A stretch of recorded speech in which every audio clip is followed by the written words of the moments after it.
everyone, and welcome to Season 2, Episode 23 of the Big at the Back podcast. We're back in between game weeks again. I am joined by Matthew Higgins. Matt, how are you?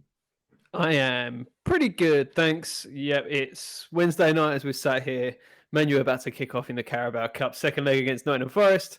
So I've got that over here so I can keep an eye on my beautiful boy Wout Weghorst as we record this. Come on. But yeah, I'm not too bad. How's things with you? Well, it depends how Vouts goes tonight. I both got on the Bet365 bets.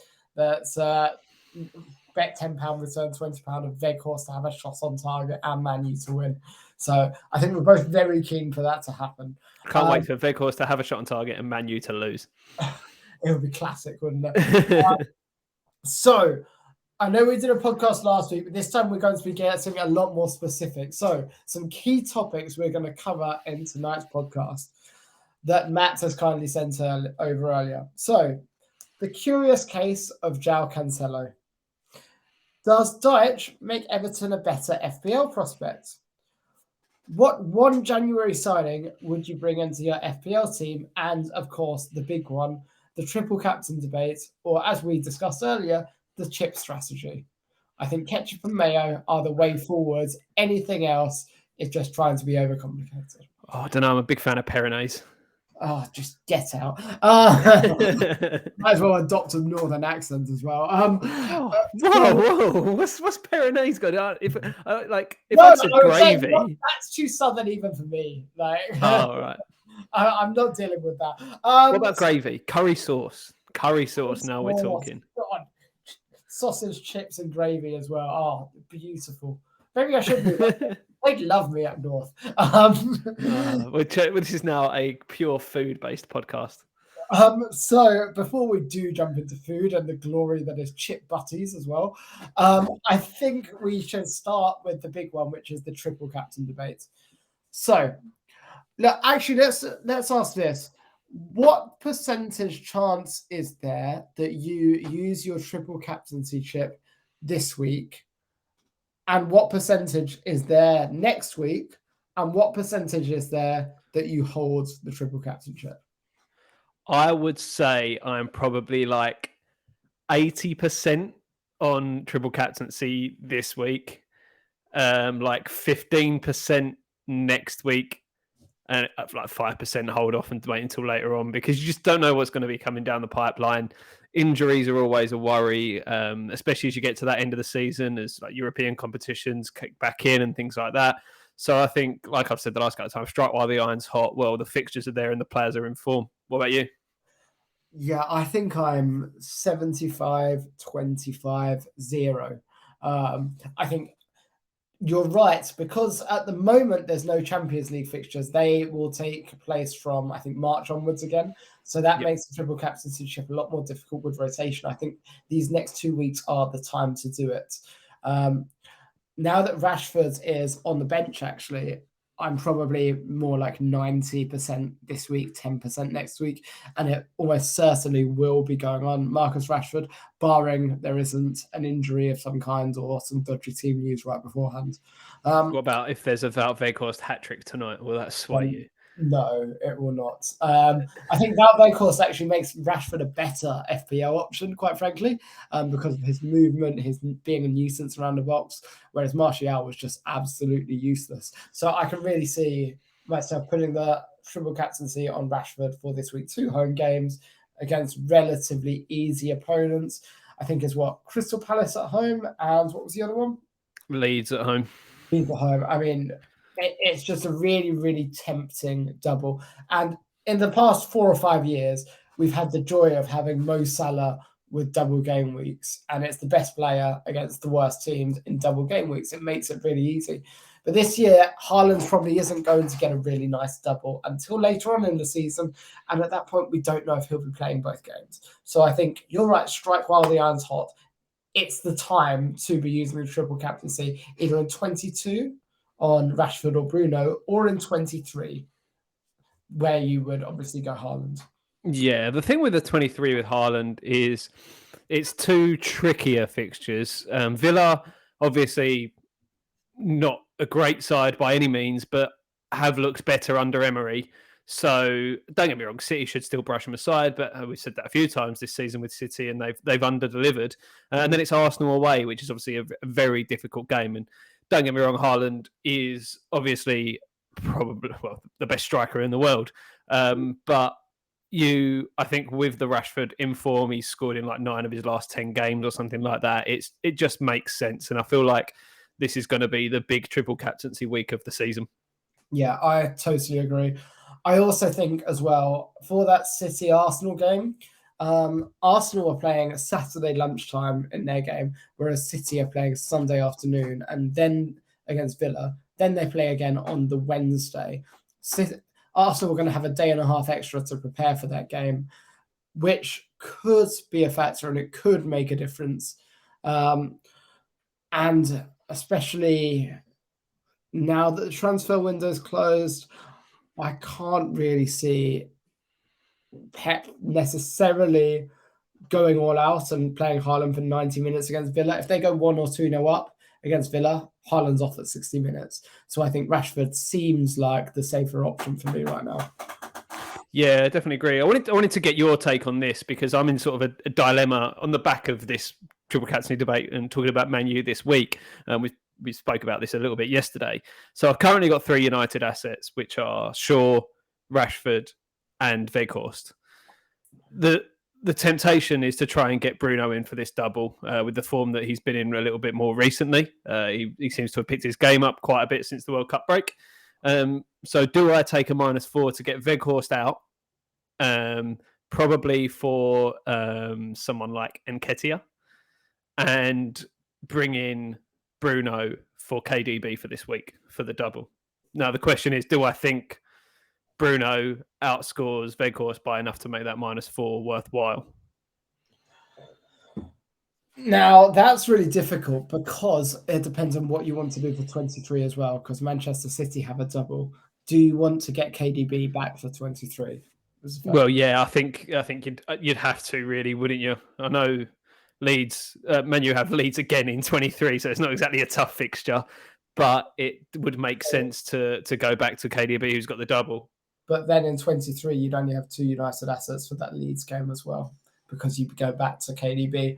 I actually think you're better off, and this is my perspective. It's very likely to be wrong now I'm saying it, but I think you're better off in that situation holding your 3 United assets. Still try and get Nketiah in, but make it a priority for this game week's great because it's against Everton, but I think in 23, Nketiah is a great option to have. Bruno's stats on the season are 4 goals and 5 assists and 5 yellow cards. Now, he's one of those goals since the restart has been just obviously offside, so obvious luck. Man U aren't getting that many penalties at the moment. I think Bruno will probably get 9 or 10 points this game week, but I don't think that's worth the -4 when you're taking out a striker who's going to play both games in a double. Yeah, and I think not taking the hit is also tempting me to go with that. I just think I've taken quite a few hits. A lot of them haven't come off. I feel like holding is the slightly more sensible option. And then I could probably tinker elsewhere where I think there's more necessary changes that I could make. It will also make you feel better if you want to take a hit next week, because that's what I'm doing. I've just taken Joao Cancelo out for a United defender. I've just gone for Martinez, and that will almost certainly be the only transfer I do this week, on the basis of next week I'll be likely taking a -4 to move some of my other assets around. Yeah, I think that makes sense. It will. I'm sure it will be a last-minute call on. Is it Friday deadline this week? I believe. Yeah, it is. Yeah, the West London derby of Chelsea v Fulham on Friday night could be an interesting one. But yeah, I think that actually you've segued us nicely onto a bit of Man City and Joao Cancelo chat. So when did this come out? Was it Monday night that it looked like the news was breaking that he was going to go? Because Tuesday night was the deadline. So I think it might have been Monday night, really, that it started to come out that Cancelo was going to be potentially going on loan to Bayern Munich for the rest of the season, which, I mean, at the start of the season, everyone just, like, Cancelo was must-have for everyone's FPL team. And the last couple of years he's had at City have been absolutely incredible. It seems as though there's been some sort of falling out with Pep since returning from the World Cup. He doesn't like not playing football, which is fair enough. And I want to chime in here, and sorry to interrupt. I'm sure I will do it plenty more in this podcast. But with Cancelo coming back from the World Cup, I actually think he's got every right to be annoyed. Lewis isn't exactly playing well, and he's clearly a much worse player than Cancelo, obviously. So imagine you've gone away on a work trip and you've gone to, say, a work conference for a few days, then you've come back and the intern has taken your position. You're absolutely right to be furious and go to the boss saying, what the hell? So I don't think Cancelo can really be blamed for this. I think this lies with Pep. And actually, if they don't win the league, I think this is going to be a real managerial disaster class for Pep Guardiola. Yeah, and the other thing to say as well, like in the games he has played since he's come back from the World Cup, he's been put the right wing once, he's played in centre mid, so he's been played out of position on a couple of occasions, and he's been kept out the side by Rico Lewis and Nathan Ake are the ones that are taking his minutes, really. So I don't see any reason that you wouldn't be pissed off if you're in his shoes, but from an FPL standpoint, it does make things a lot more interesting because so many people still had Cancelo, despite the fact that obviously he wasn't playing a lot. So that now obviously opens up, he's got to be taken out of people's teams. And people will likely want to go for a City defender because like Rico Lewis now looks like an absolute bargain. And do you go straight for that? Do you go for Ake or do you go for someone else, potentially even like Akanji? I mean, my thinking with the City defence. Well, actually, first and foremost, Rico Lewis, 3.9 million. Great bargain if you need the money. But on FPL this year, I'm finding I don't need the money at the moment. All of the big expensive players aren't performing. Bruno, we've gone over his stats already. He'll probably do quite well this game week in the double, but I wouldn't be moving heaven and earth. KDB has been tremendously disappointing since the restart. Mo Salah in the same bucket as KDB, just tremendously disappointing. Darwin Nunez hasn't got off the ground. Kane has had one strong game since the restart, and other than that, he's been useless. I don't think the players that are performing well are the ones that cost you a lot of money. So I don't think Lewis at 3.9 is nearly as attractive as it would have been in last season or the season before. I think you can afford to go for the extra million and go for the player who will start. I think Akanji is the best option. Ake is probably there, but his minutes are always being managed by Pep for some weird reason. So I think Akanji is probably the option you go for if you're looking at a City defender. But I also think there's so much rotation. I don't think I would be looking at a City defender. I'm going to be going into that double. I'll have KDB, I'll have Haaland, and my thought process is I'm actually going to move for Riyad Mahrez for that double as well, just as a punt for the double and see how that plays out because he's the one in form and he's the one there. So I don't think you want a City defender at the moment. I think you triple up on their attacking assets because that's where I think the points are going to come from now. Cancelo's gone. That sounds like bringing Mahrez in sounds like an absolute. He plays 10 minutes in each game. It does, but it's also worth the punt. There's even an outside chance instead of Mahrez, I bring Jack Grealish in. Foden. Oh, damn. No, there's no way I for Foden game. No way in hell. But Jack Grealish has been getting minutes on the other side. He's not been performing as well as Mahrez, but could be a really underrated player for that double. So that's where my eye is at the moment. Now, injuries could completely throw everything out of whack. And I may need to change another load of things in my team. But that's where I'm standing at the moment. What are your thoughts with City in terms of their assets right now? I'm currently tripled up, but the three are Haaland, KDB, and John Stones. Stones is the one that I'm looking at moving out just with his injuries at the moment, and he's obviously not been playing as much. So I'm in that boat of do I go for another City defender like Lewis or Akanji, or do I go because I currently don't have any Arsenal defensive assets? So do I go for a Ben White or a Saliba? Do you want an Arsenal defensive assets for this run of games? I think I've got Ben White, so I'll stick with him. But if you were wildcarding right now, what three Arsenal players would you have?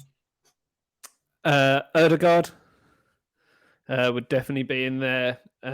Probably, possibly Nketiah. But again, we're looking at how long is it going to be now before Gabriel Jesus is back. It looks like maybe game week 25, 26, he's going to be hitting the starting 11 again. So Nketiah is probably more of a short-term move now.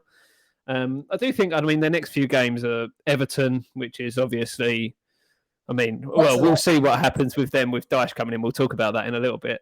Then they double, one of which is Brentford, the other one's Man City, so that's obviously much more difficult. And then it's Villa, Leicester, and Bournemouth. So it's not exactly inconceivable that they'll get sort of 3 clean sheets in the next 5 game weeks. I kind of disagree with you. I think if I was wildcarding right now and looking at 3 Arsenal players, I'd go straight in Odegaard and Saka, the first 2. The way Arsenal are playing at the moment, it seems to be give the ball to Martinelli, let him drive all the way to the byline, then he puts a cross past the back post, Saka picks it up, Saka and Odegaard just play around with it for a bit, then one of them puts it in the goal. Yeah. That's how Arsenal are playing at the moment. I think Saka and Odegaard are the ones on that team you want to own. And Nketiah would be my third. I wouldn't have a defensive asset. On the basis of, yes, Gabriel Jesus is going to come back in 25, but Nketiah is playing so well at the moment, and there's so many good strikers you can move him out for when the time comes. I think he's a great option right now.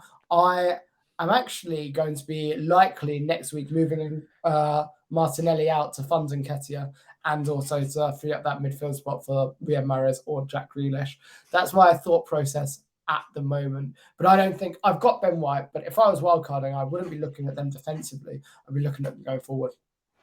The one worry, and this sort of ties into your point of moving on Martinelli, I think now that they've got Trossard in as well, he's at risk of having fewer minutes, because I think Trossard actually had a very good game against City in the FA Cup last week. He was probably their brightest player, especially in that first half. So it could definitely see, and sort of going forward, him and Martinelli are going to be sharing more minutes. So yeah, I've got Martinelli at the moment, and I really want him to become Odegaard for me, because that man is just on fire at the moment. But at the same time, I could. The other one I'm looking at moving on is the out of form Miguel Almiron. Yeah, and I think Newcastle are an interesting one on the basis of they blank in 25. So the teams that are going to blank in 25, unless some miracle happens this evening, are going to be Manchester United and Newcastle, because they're in the Carabao Cup final, but also their opponents, Brentford and Brighton. So those are 4 teams that are blanking in game week 25. So you need to start making preparations. For that reason, I don't think with Newcastle you can own any more than Trippier at the moment. On the basis you probably own more, or at least a couple of United players as well. The other one, just speaking of that blank, which is sort of made me think about Brighton and my desperation almost to get Mitoma in, because that man, his games at the moment, like his performances at the moment, are fantastic, and their next few games are very good. Bournemouth at home, Palace away, Fulham at home. Then they have that annoying blank, which really does scupper things. And then after the blank, it's West Ham at home, and we all know what Brighton's record against West Ham is like. So we'll score at least 3 in that game. At least. I think I'll be moving on Brighton after 25. So whether that's Mitoma, whether that's Solly March, I think Mitoma is probably a more fun player. So I don't think he'll get as many FPL points as some of the other. They've also, it's not Solly March, they've got another one as well, whose name is escaping me, who's been really good. Estupinian? Yeah, Danny Welbeck. Not Danny Welbeck. No, Estupinian's been really, really good. So I think he's an option on the table for me as well. But they've got West Ham and Leeds in straight after that 25 blank. But I also think there's no way I want to be dropping any Manchester City assets until at least game week 26. That's when they play Newcastle at home. But Man City, they've got Tottenham this week, but then it's the double, then it's Forest away and Bournemouth away. That's 2 very tasty looking fixtures for a Manchester City team. And Holland could get 10 in those 2 games. He very much could. I mean, that's an option for triple captaincy. You just play it Bournemouth away. You never know. Yeah, I mean, it's just so hard. Seeing as we've spoken about the triple captaincy and now we're talking about blanks, what are you thinking early, like as we hit this sort of back end of the season now about your chips, and what have you got left? So I've got all of them left. On the basis of 2 seasons ago, I blew my load too early on them. Last season, I also blew my load. Story of your life. Really yeah, nice. I also blew my load really early on the bench boost, but that was just more to get myself out of a rut. It didn't work, but it made me feel good and made me feel excited again because I've gone 11 bad weeks in a row. So this time, if we're looking at the upcoming game weeks, I think there's likely to be a very, very big blank game week for most teams on the FA Cup semi-finals. That's 28 or 29, right? That's the quarterfinals. It will be. The quarterfinals and the semi-finals. So it's 28 and 20 or 29, and then it's game week 34, I believe. So I've got a few different thoughts here. One of which is I could actually organize my transfers in the build up to that blank game week so that I can have 8 or 9 players playing in that blank game week. And then I can wildcard into the team I want for the rest of the season. So that's option 1. And then use my free hit on the semi-final blanks, which is, I think, in 33. And then bench boost will come in about 36 or 37. There's a really big double game week in one of those. That's one option. The other option is I just, in the FA Cup quarterfinal blank, again, 28 or 29, I can't remember, I free hit them and use the playing into my wild card later on. I'm not as fond of that on the basis of, at least in these games, I know who's going to be playing and I know who's going to be in the teams generally, whereas when there's no European football, it's going to be a lot trickier later on. So that my gut is I want to completely dead end my team into the quarterfinal week, then wildcard. And then bench boost is just going to come at that massive game week 37 double game week. Don't use it before then because you'll probably end up worse off for it. What's your thinking? Have you got similar strategy? Is it completely different? What's your thought process? It's really difficult. I'm just looking at it now. So the game week 28 with the quarterfinals.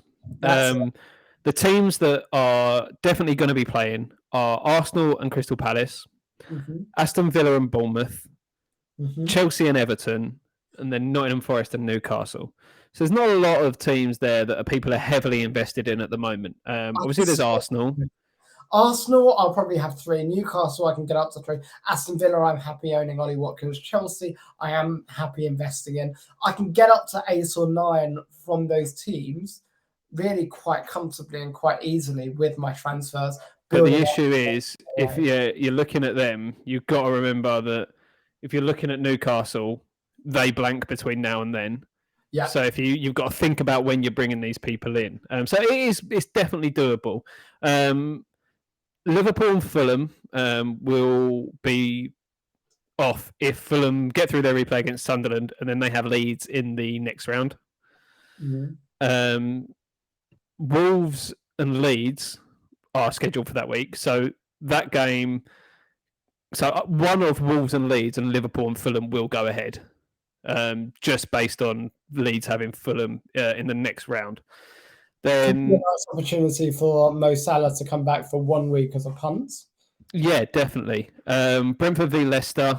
So Leicester have Blackburn or Birmingham in the next round. So if they get through that, that one will be off. And then the 3 most likely to definitely be off are Southampton, Spurs, because these are 6 teams that are all in the next round. So if any of them get through, then it's off. So Southampton v Spurs, although Southampton have got a replay first. Man City v West Ham. So it's like if Man City beat Bristol City, that's off. I think it's safe to say that's going to be the case. And then Brighton v Man U. So like they're obviously no City where people are heavily invested, no United where people are heavily invested. Spurs, people have still got your likes of Kane, potentially even one of their defenders if you're a psycho and still have one. And then Brighton, who a lot of people are looking to move on to, will also blank there. So I think the way I'm looking at it is similar to you, to try and get my team through with, like, even if you can get 9 or 10 out, it's not the end of the world. A lot of people have already used free hits. I think, like I said to you, it's like 50% of the top 10K have already used their free hit. So, like, if you can get through this one without it, and then save it for later down the line, I think you're in a better position, like you said. I think that's the way I'm going to look to go as well. I agree. And I actually think I can, for when they blank, I'll have Trippier on the bench in 25. And I'd have probably moved out one or two of the United players, defenders in particular, by then as well. So I'm not too worried about that. And then 26, 27, 28 are opportunities to stock up on Newcastle. So I can quite easily stock up on Chelsea and even to an extent Villa over the next few weeks or so, and then get a good, a passable team out for 28. Then wildcard in 29, and I'll be a happy man because it'll mean I can get all the players I want to for a good chunk of the rest of the season, and that's enough time to pick up the points that I would have otherwise not got as well. Yeah, I think that's the most sensible strategy. It seems if you've got all the chips, that's probably the best way to go, and I think it's very much what I'm looking to do. If you've got Harry Kane, if you've got, which a lot of people have, if you've got a Chelsea defender or even a Mason Mount, it's not unreasonable to expect. If you've got 3 Man City players and you forget to move one of them out, or there's injuries on your side, if you've got, I don't know, if you're crazy enough to have Everton players, then that could be problematic. So there is, it's very much situational depending on your exact team. But I think there's definitely scope. I mean, if you've got Liverpool players, if you've got Darwin and Salah, or if you've got Trent or Robbo because you think they'll come good, if you've got a lot of players, then it's worth the free hits. But I think if you can set it up so you don't have to, then even better. Yeah. Speaking of Everton players, seeing as you said, if you're crazy enough to have any, well, as I always said with the reign of Frank Lampard, wait and see. I think the waiting and seeing is over when it comes to Frank Lampard. But Sean Dyche is in. The man, the myth, the legend. The one person that probably, if anyone can get them in some sort of shape to get out of this mess. The worm-eating bastard. Does it make Everton a slightly more promising FPL prospect? If any, we all know Dyche, if anyone can organise a defence to keep him a little bit more solid, it's him. So the likes of Tarkowski or even like someone like Mikalenko at fullback. Obviously, no one's going to be rushing to get them in right now, but over the next few weeks, let me just check what their fixtures are. They've got 2 nice ones next, which are good ones. So I don't think you're going to be getting them for the next 2 games. After that, though, is Leeds at home, Villa at home, Forest away, Brentford at home. You've got to expect they'll pick up some points on that run with Sean Dyche at the helm. I think. But if they don't, they're down. They're down. I think there's a case for Dwight McNeil or Alex Iwobi. Can I tempt you? No, you can't. I'd be more likely to get Will Zaha in. I think Dominic Calvert-Lewin is an absolute no-go. You don't go anywhere near him. He's not a good footballer. And Damari Gray actually he's been the one shining light in Everton's season, and I still think he's a good player. He's one I think could go really well under Sean Dyche. Yeah, that wouldn't surprise me. He has, like you say, he has been the bright spark. The goal against City at the Etihad was an absolutely incredible goal. But I think there's enough there for Dyche to work with. But yeah, like you say, those next 2 games you're going to be avoiding them like the plague. Well, but if they show Liverpool, I'm going to say this: Liverpool Everton is always a scrappy and low-scoring affair. I wouldn't be surprised at 0-0. I think it would. I'd love it if it was. You can get an Everton defender for that game and be confident enough that you'll get a clean sheet. It's not like we've got Divock Origi anymore to save us from the derby. If Divock Origi was still at the club, none of this shit would be happening. It's all because Klopp let him leave. And Klopp is a specky, you know what. Cunt. It's a call into our WhatsApp groups. Build Divock Origi a statue is what I'm actually saying here. So take that or leave it. But if you're Liverpool, take it. I reckon. I'd imagine it would be like that Cristiano Ronaldo statue at the airport, which just looks like it's melted. Yeah, but it will have a much bigger cock. This is what Jesus happens Christ. when we don't have FPL, guys. At least we're having fun. Well, yeah, if nothing else. That's all of the key topics discussed. One player I'm not sure what to do with in my fantasy team, and he's a bit of a headache right now, is Alexander Mitrovic. Now, I don't think you have him at the moment. I do not. So his next game is Chelsea, and after that, it's Forest at home in 23. So I think he's just about getting a stay of execution for me. If he doesn't really perform in the Forest game, I think I'm going to give up on the Mitrovic game, and I'm going to say thank you very much for what you've done, but not for me anymore. Yeah, I think that's probably a fair. You've got to keep him for Forest, haven't you? I mean, that would be home as well. Yeah, you'd be crazy not to. Even though Forest have probably have signed about 17 more players between now and then. Somehow, all free agents. Then Brighton after that, obviously a very tricky game. But then Wolves at home, and you look at that and think, it just seems like they've every time you think, I'll get rid of him now. There's another fixture the next week. You're like, but there's that one, so I want to keep him for that. You could definitely see Mitrovic blanking for the next 3 and then getting 4 against Wolves. That's something stupid. Definitely something they could do. I also think, looking at Spurs as well, I really want to own a Spurs player for 26 and 27 because Wolves away and Forest at home. That's a really nice point. That's a really nice pair of fixtures to own Kane for, but it doesn't work with the 28 strategy, and Spurs are likely to be blanking in 28. So I'm not sure whether I want to just take that on the chin.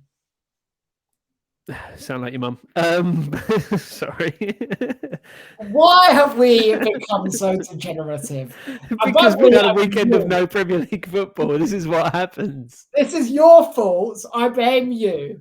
That's completely fair. But no, I think what you've really got to do is the players that you've got in your side at the moment that blank in 28, you've got to look at their fixtures between now and 28. And whoever's got the worst fixtures, they're the ones you drop in first. And then your likes of, if you've got someone like a Kane, then they're the ones you're holding on to until the last week. And if you do need to take a -4 or -8 going into that blank, it's not the end of the world. Agreed. I don't think people should be scared of hits for the blank, but I also don't think you need to take hits to fill your team. To be honest, 8 or 9 is good enough in a week like that. As long as you've got like 3 Arsenal, 2 or 3 Newcastle, 2 or 3 Chelsea, I don't think that's going to be a problem. Because otherwise, I think that's the way to go.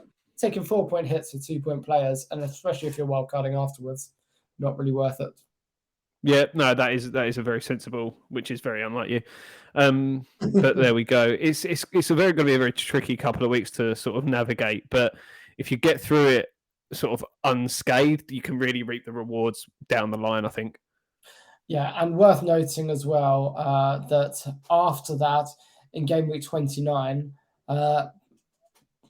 looking at the fixtures, Spurs have Everton, Wolves Forest. It's really not a great game to be wildcarding into.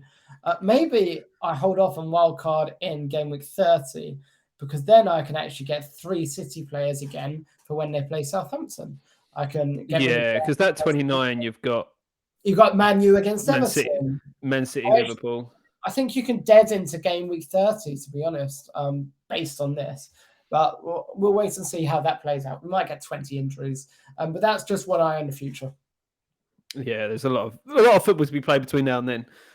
So my question that I came up with for you, which you mentioned at the start of the pod, January transfer window has been and gone, and it's been an absolutely mental transfer window, possibly the most mental transfer window I can remember, especially in January. The amount of money that's been spent in the Premier League is ridiculous. The amount of money that's been spent just by Chelsea is ridiculous.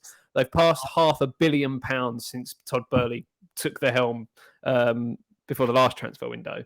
So for you, of all these players that have come in, who is the one that you were most look likely to bring into your FPL team if you could only bring one in?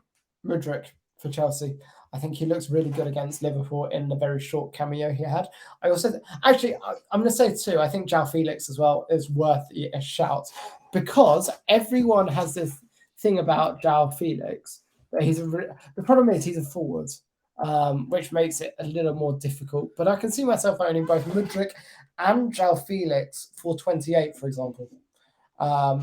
And actually 29 as well, given they've got an easy fixture then. So I really like both. I think both are going to be really good. I think a forward line of Sterling, Felix, and Mudryk actually makes Chelsea a formidable threat going forward, because they won't have Kai Havertz playing. All they need to do is stop Mason Mount playing as well, and they could be on to a team that actually wins something. I mean, there's some real brutality in there. But are you really questioning my brutality on Kai Havertz? I was more about Mason Mount. I don't think Mason Mount's a bad player. Mason Mount is a terrible footballer. You will not convince me otherwise. He's the epitome of Frank Lampard's management. Oh, don't know about that. That seems a bit extreme.